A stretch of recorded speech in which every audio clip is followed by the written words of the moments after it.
So we're out here shooting a feature film in the beautiful country of Italy. And I want to bring you guys behind the scenes and let you know what it takes to shoot a feature film on a budget.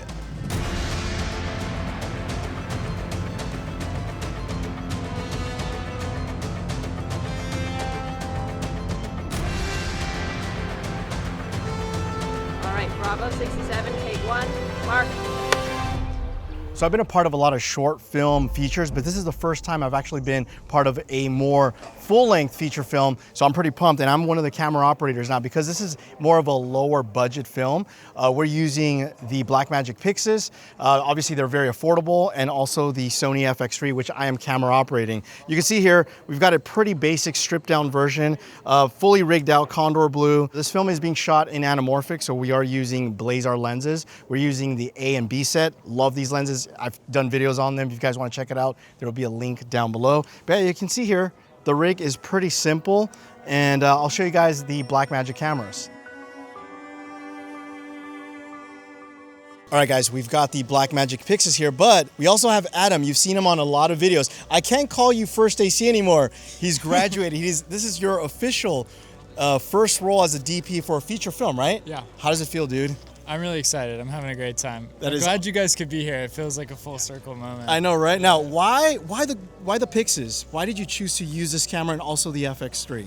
Yeah, so we're really choosing to lean on location over anything else. And so we're traveling out here to Italy and traveling all around, and we're often picking up a lot of scenes in a day. So having a package that gives me maximum quality for the smallest size is essential. So the Pyxis was a great choice. Even though something like the Ursa Cine delivers higher quality, the footprint of that camera is much more significant, and for the space and size of that camera, I could get two Pyxises, and they're just really, they punch outside their weight class. What do we have here? Show us two, by the way. So we've got... It's still raining a little bit, that's what we have to cover. But So we have the camera fully rigged out, so I feel like there's no compromises on the rig as far as riggability, attachment points. We're able to fit everything in super clean.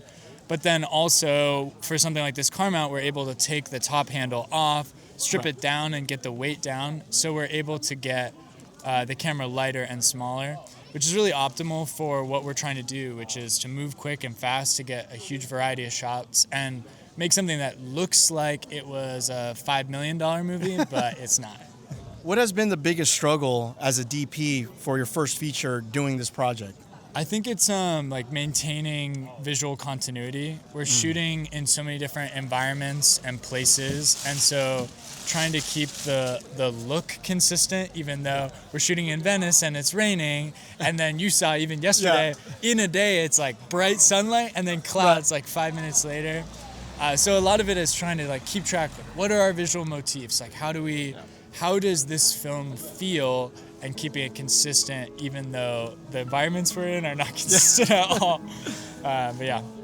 Guys, check out Adam if you haven't already. Again, you've been on a lot of projects with stuff that we've done with Crater and even my YouTube channel, so I'll leave a link down below. Give him a follow. All right, we're good to go. And action. All right, guys, so I'm here with Knox and Scott, who are directing and also the producers of this film. And first of all, what is this story about? Let's talk about that first. Well, we have a young lady who's taken a dream job shortly after graduating. She's become a virtual traveler, 10 days, $100,000 to travel through the most beautiful parts of Italy and wear glasses that record video and get transmitted back to this elderly, reclusive man who wants to retrace the steps of where he met his wife, who's recently passed, where they made memories and fell in love. And unfortunately, along the way, some good things happen, some bad things happen. Rose, our main character, falls in love herself with a young Italian man who's very charming. But also, there starts to be some signs that maybe there's something different that this elderly man has in mind for her and her trip. And she's at great peril, actually. Why did you guys choose Italy over like Hollywood? Have you seen Italy? It's like it's just beautiful, and it's like, where would you like to go, and where would you like to visit, and where would we like to take an audience? But in terms of budget, though, isn't Italy more expensive? I mean, remember, we got to keep low budget. I mean, if my understanding, because we're here in Tuscany, is in this beautiful location, by the way, like, you don't need a film permit here in this location? No.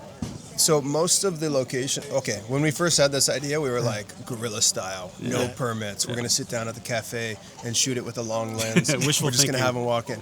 And then as we started doing more planning and preparing, we were like, okay, maybe we'll get a permit for this place. Venice, there's no chance. We have to get a permit. And then we've ended up getting a permit and permission. Just about everywhere. Almost every single place. We do have permission. We're permitted here in Monteriggioni. You basically have to ask really nicely and let them know that their place is going to be shown off in a great light. So for somebody who's starting let's say their dream project of doing a film, what would be some advice that you could give them, to get going? You have to. You can't. I said we have dozens of locations, right? But we have very few characters, and we have two principal characters. We have the brother of the main character, but he's gone after a few scenes. We have the elderly guy, but we'll shoot him out in 2 days, and we'll hear him talking, through her headset throughout most of the movie. So that's a conceit that allows us to keep that name actor. That'll be our one expensive actor. Kind of present. He has a very powerful presence. So you have to observe some rules, right? So you either need few locations and multiple actors, or few actors and many locations. But if you can come to a place like this where you can get your locations inexpensively and it's beautiful, then you have all this production value. We've seen dailies. It looks like a James Bond movie. We'll see when the final product is in. But even without color correction and without the sound sweetening, the production value is stunning. And I can agree. Our distributors are blown away so far, so that's a good sign. Yeah, and we did look on it. We were very fortunate to have a limited theatrical LOI coming in that did help us secure a little bit of funding. At the same time, if we don't it's an LOI. If we deliver an average product, if we deliver something that's not interesting, not appealing, we'll be in 0 theaters. Our initial plan, that was a surprise to us. We didn't think this would be in theaters anywhere, but it is exciting to have that prospect. So, name of the film and when can they expect to see the movie?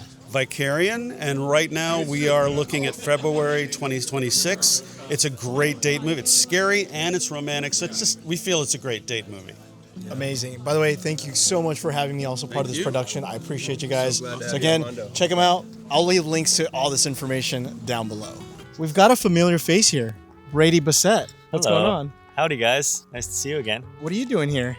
Right now, we're setting up for a second unit shot. So we're just lining up for this really fun long shot. And then you've got this little cool headset. Yeah, I got a cool headset. I'm listening to some music in it. Tell me all about that. See, well, it's just these Axiom comms, which are fantastic because they don't give you any issues. But no, comms are important for communication across your film set, but being able to make things happen efficiently and be able to talk with your team. So being able to have clear communication is... One of the things I like about those headsets that we've been using is the range has been incredible. The range has been great. Yeah. We haven't run into any range. I don't know if it's because of these cute little antennas. Yeah, I think right that's here. what it is. The range has been stellar on them. But shout out to Axiom for actually being a part of this production. Yes. Yeah. A big thanks to Axiom for letting me talk with my team here, which is always great because I don't like yelling across castles. Well, I actually do. It sounds kind of Game of Thrones and fun. But yes, big thank you to Axiom for having these comms.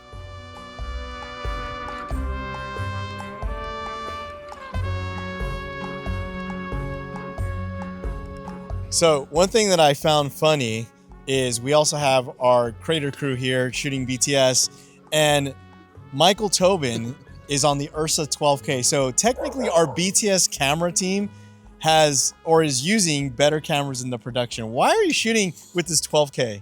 Because my Pyxis doesn't have internal NDs. No, and I mean, 16 stops of dynamic range, like it's a lot, it's heavy, my back kind of hurts, but we were just reviewing the footage and it is wild. And very surprised by how much media you can actually fit in some of these compression ratios. It's wild. Yeah, this is day 2, and I think you've only shot about 1 terabyte, which I know it sounds a lot, But for 12K, No, that's actually not. Yeah, no, not at all. Constant quality Q5 is what I always do, and I just love dual mic setups so that I can have people on lavs. Got the shotgun, and although it's big, it's more minimally rigged than what I would have to have my Pyxis for, and so everything's off one battery. And so for me, it actually feels more convenient than if I were to bring my Pyxis and all the accessories for it. So thank you for getting a lot of the shots you see in this video are actually from Michael because they just look so damn good. Thanks, bro. No, thank you. It was awesome. All right, guys. So I hope you guys enjoyed the video. I'm going to enjoy Italy here, but there's more to this production than what you guys just saw now. So I'm going to leave links to other creators that were a part of this if you guys want to learn more. My name is Armando. Thanks again for watching, and you will catch me in the next one. Adios.